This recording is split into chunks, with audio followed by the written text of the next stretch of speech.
बात ये कि बिहार इलेक्शन है, ये जो कश्मीर में एक्सरसाइज कर रहे हैं, just put pressure on Pakistan कि जी हम कुछ कर सकते हैं, बॉर्डर के नजदीक एक्सरसाइज करेंगे। इसका मतलब ये कि कॉन्सेंट्रेशन ऑफ ट्रुप्स होगी। इस तरीके से भारत की तीनों सेनाएं पाकिस्तान के बॉर्डर पे इकट्ठा हो रही हैं, थल सेना, जल सेना, वायु सेना, और कंबाइंड अभ्यास कर रही हैं एक साथ मिल करके। और मजे की बात क्या है, भारत में बने हुए आधुनिक हथियार भी इस युद्धाभ्यास के पार्ट होंगे। हम अपने ही पांव पे कुल्हाड़ी मारने के बड़े शौकीन हैं। अपने मफादात हम नहीं देखते कि हमारे मफादात कैसे सर्व होंगे, और उसकी वजह से हमने इंडिया को दुश्मन बनाया हुआ है। जैसे हमारे उर्दू अखबार लिखते हैं, वो हमारा अजली दुश्मन है, इटर्नल एनिमी। और फिर कुछ लोग ये भी कहते हैं मक्कार दुश्मन, यानी कनिंग एनिमी। तो पाकिस्तान को अंदाजा हो गया कि इनकी जो सियासी क़यादत है वो अपनी फौज को तैयार कर रही है और आने वाले दिनों में इंडिया कोई ना कोई हरकत करेगा। तो पाकिस्तान ने साथ ही अपनी तैयारी शुरू कर दी। आसिम मुनीर के लिए कितनी घातक होगी, उसमें भैरव का क्या रोल होगा? पहली बार पाकिस्तान को भैरव डराने आ रहे हैं। भारत पाकिस्तान के साथ जंगी तैयारियों में मसरूफ अमल है, लेकिन भारत परेशान भी है कि कहीं ऑपरेशन सिंदूर में जो भारत का तंदूर बना, वही वाला काम सिंदूर 2.0 में ना हो जाए। और सिंदूर ऑपरेशन के दौरान तो पाकिस्तान ने रहम दिखाया, पाकिस्तान ने एस्केलेशन लैडर को भी कंट्रोल किया। इंडिया ने अपने कुछ इलाके हैं जिनके अंदर उसने एक्सरसाइजेज करने का ऐलान कर दिया। अभी एक्सरसाइजेज 30 अक्टूबर को स्टार्ट होंगी और 10 नवंबर तक ये एक्सरसाइजेज चलेंगे। एक्सरसाइजेज कहां से स्टार्ट हो रही हैं? जो समंदर है वहां से स्टार्ट करके हरियाणा तक आ रहे हैं, और ये जो एरिया है इसके दरमियान बड़े 3-4 बड़े इलाके आते हैं जो सारे पाकिस्तान के इलाके में, जिसके अंदर रहम यार खान भी है, बावलपुरी है उसके बिल्कुल करीब है। जैसे कि इंडिया की तरफ से राजस्थान है, वो सारा इलाका इसके अंदर आता है।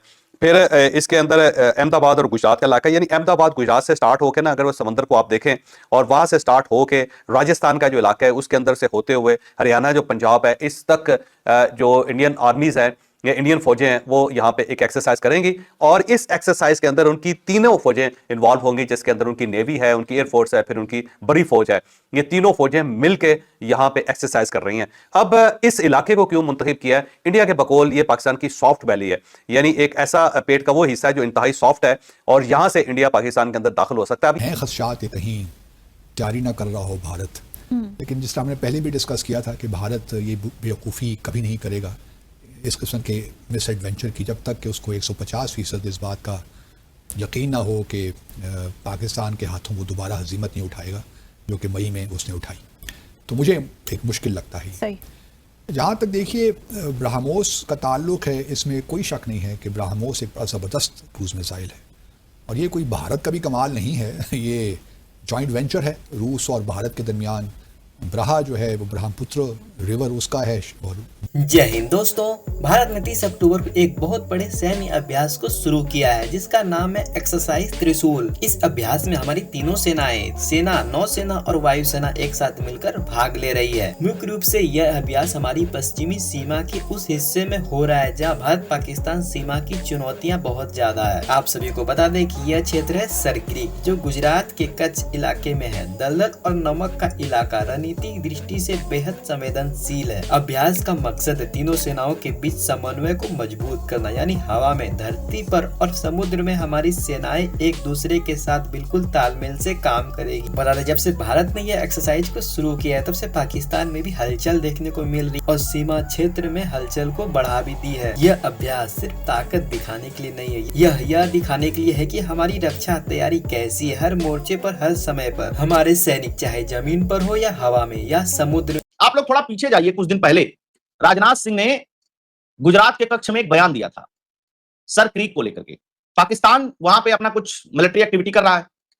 राजनाथ सिंह ने चेताया था कि भारत की जो मिसाइलें हैं वो पाकिस्तान के कोने कोने तक पॉइंट आउट की हुई हैं और हमको कराची पहुंचने में समय नहीं लगेगा। सर क्रीक के बारे में आप लोग जानते ही हैं, पाकिस्तान हमेशा उस पर विवाद खड़ा करता रहता है। वो 95-96 किलोमीटर का दलदल का इलाका है, कच्छ का जो रण है उससे सटा हुआ, उधर सिंध है, इधर गुजरात है। उसके बारे में जिसको बहुत डिटेल में पढ़ना होगा सर क्रीक के बारे में पढ़ सकता है, इंटरनेट पे सब कुछ अवेलेबल है उसके बारे में। उसके बाद तमाम तरीके की चेतावनियां हुई। फिर पाकिस्तान कहने लगा कि यह कर दूंगा, वो कर दूंगा। भारत ये ना सोचे कि हम छोटे हैं तो हमको मिटा देगा। भारत ने कहा कि तुम्हारा भूगोल नक्शा सब बदल देंगे। पाकिस्तान की तरफ से भी बयानबाजी आई। लेकिन इस युद्धाभ्यास का नोटम का मतलब नोटिस टू एयरमैन, यानी कि एविएशन सेक्टर को, पायलट्स को जारी किया जाता है कि इस एरिया में कुछ एक्टिविटी होने वाली है। जो सामान्य एविएशन के लोग हैं वो इधर अपनी जहाज को लेकर के ना आए। सिंपल भाषा में मैं बता रहा हूं, इसका फुल फॉर्म होता है नोटिस टू एयरमैन। है, भारत ने जारी कर दिया और ये पूरी की पूरी जो तैयारी है वो 10 से 12 दिन की है। और इन 10 से 12 दिन में जो पाकिस्तान का सेना अध्यक्ष है यासीन मुनीर, उसकी हलक जो है वो सूखी रहेगी, इस बात को आप जान लीजिएगा। क्योंकि ऑपरेशन सिंदूर के बाद इन लोगों ने बहुत बड़बोलापन दिखाया। अभी तो अफगानियों ने भी बहुत पीटा इनको, तो वहां भी बड़बोलापन दिखा रहे थे, तो वो सब भी पीट पीट करके वीडियो जारी कर रहे हैं इनका। खैर, आसिम मुनीर और डोनाल्ड ट्रंप की भी जुगलबंदी आजकल देखने को मिली, पूरी दुनिया ने उसको देखा। तो वो फिर हम हर चीज को जो है ना उसी प्रिज्म से देखते हैं कि इंडिया के लिए इसमें अगर अच्छी खबर है तो हमारे लिए डेफिनेटली बुरी खबर होगी। जैसे वो अफगान फॉरेन मिनिस्टर का इंडिया का दौरा आपने देखा होगा कि वो वहां पे गए तो कुछ हमारे खिलाफ साजिश करने गए होंगे, यू नो। तो ये जो है ना माइंडसेट कि India is the source of all evil in the world, तो वहां पे अगर कोई बंदा जाता है ना तो वो जरूर हमारे खिलाफ साजिश ही करेगा, उसके अलावा कोई और काम उनको है नहीं वहां पे।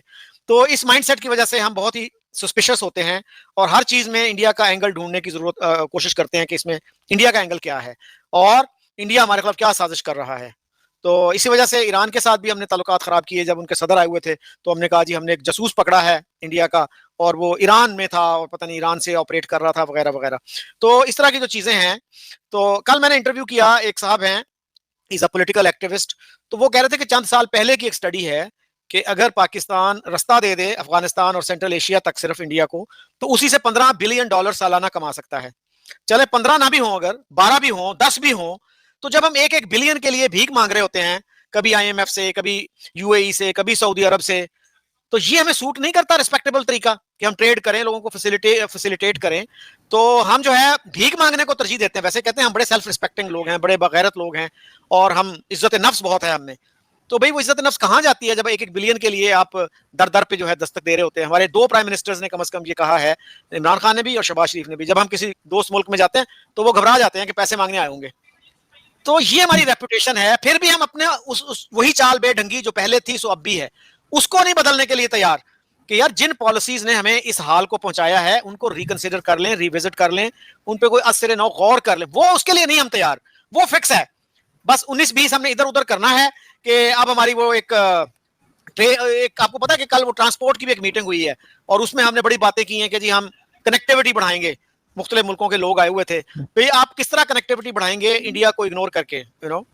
ये नॉटम की अगर हम जो बात कर रहे हैं, आप इसे देखें, आपको क्या लगता है कि ऑपरेशन सिंदूर 2.0 का आगाज हो गया है? क्या भारत ने एक बार फिर से कमबैक कर लिया है? क्या पाकिस्तान को टफ टाइम देने के लिए तैयार हुआ है?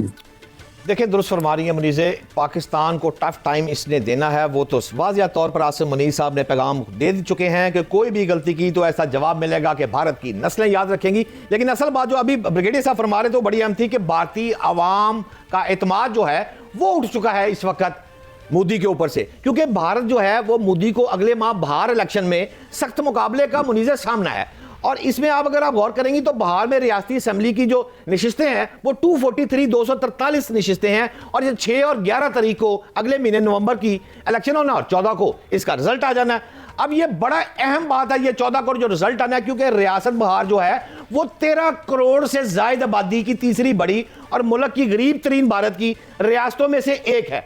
यानी कि बहार इलेक्शन जो है वो टर्निंग पॉइंट है, क्योंकि चंद माह बाद ही इस इलेक्शन के असम में, मगरबी बंगाल में, तमिलनाडु में, इन सारी जगहों पे इलेक्शन होना है। तो ये एक सीक्वेंस चल रहा है ऐसा कि अगर बहार में अगर इसको शिकस्त फाश होती है तो फिर ये बाकी भी मोदी का जवाल जो है वो डे बाय डे आना शुरू हो जाएगा। और मैं तो खैर कोई कमेंट नहीं करता, राहुल गांधी साहब कह रहे हैं, वो कह रहा है कि बकौल राहुल गांधी के मोदी ने धांधली और वोट चोरी करने के बावजूद 543 नशिस्तों में से 293 पर सिर्फ काबूज हो सका। ये राहुल गांधी भी इल्जाम लगा रहा है मोदी पर। और मुनीज़े आखिरी 2 लाइनें अगर आप मुझे इजाजत दें तो मैं तो सिर्फ यही कहना चाहूंगा कि पहलगाम का ड्रामा और फिर ऑपरेशन सिंदूर का ड्रामा, ये सारे ड्रामे जो है ना ये भारत कर रहा है, ये सिर्फ और सिर्फ बहार और अपनी कुर्सी को बचाने के लिए कर रहा है। अब भी ये कह रहा है कि मैं सिंदूर माथे पे लगा के फिर आऊंगा। ओ यार, ना इसने आना है ना इसने जाना है, इसके जाने की औकात चीफ फील्ड मार्शल साहब ने मुका दिया कहानी। लेकिन सिर्फ ये है अपने इलेक्शन को बचाने के लिए ये गीदड़ बबकिया मुनीज़े इस वक्त जरूर दे रहा है। जी ठीक है।